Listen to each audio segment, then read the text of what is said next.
This is a one-take video for the latest release of Transformation Advisor, which is Transformation Advisor 242. There's a lot of good features in this, and a critical part is that we are now offering a fully entitled and supported version of Transformation Local running on RHEL. So I'm going to go through the new capabilities that are available to you here and look at the additional functions also that we've added. Okay, I'm going to jump in straight away to a TA local 242 that I have installed on a RHEL system. And the first thing you might notice there when I go to jump into it is the HTTPS. So we're now running on HTTPS. And the second thing you're going to notice is authentication. So I've configured it for HTTPS. I've turned authentication on. So now when I go to log in, I'm getting prompted. Let me just pull across my credentials.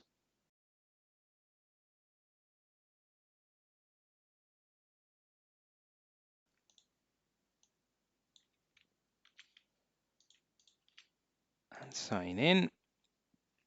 And that's doing a credential check and I'm getting redirected. And now what we're coming into here is Transformation Advisor. So let's start off by taking a look at our what's new. And you can see here our version 242. So we've got the official release of Transformation Advisor. So like I've talked about already, we've got support for Red Hat Enterprise Linux 7.7 or later. You can configure your OAuth2 provider. We've additional security hardening, and you can also enable TLS and TTPS. We've got some improvements around the user experience and the data collector as well. We've pulled in the latest version of the binary scanner, and that's going to give us new sets of capabilities. And in particular, later I'm going to show you the application security role bindings coming through in your server.xml for immediate migration. So I've got that. So what I wanted to do next was to jump across here. If you have a look up here, we can jump across into our documentation.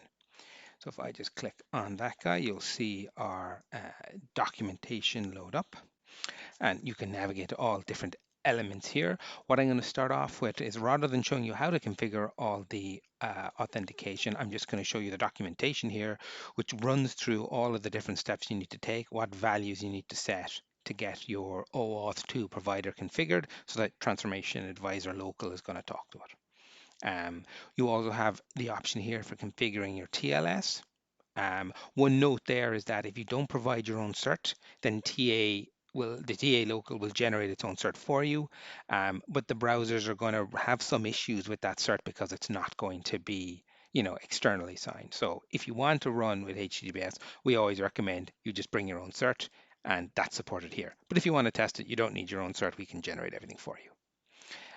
The other option that we have is the ability to set up a proxy server. So if you're using DNS aliasing or you want to use a proxy server, we now have all those options available here. Very straightforward. You can configure it, and we give you some samples of how you might choose to do it, and we highlight a couple of the issues you might face. But in principle, now you can run Transformation Advisor Local behind the proxy if you want.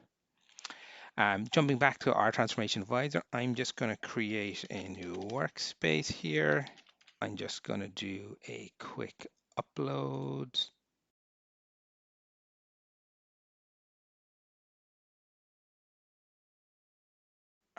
Here's my security zip that I want, appnode01, upload that.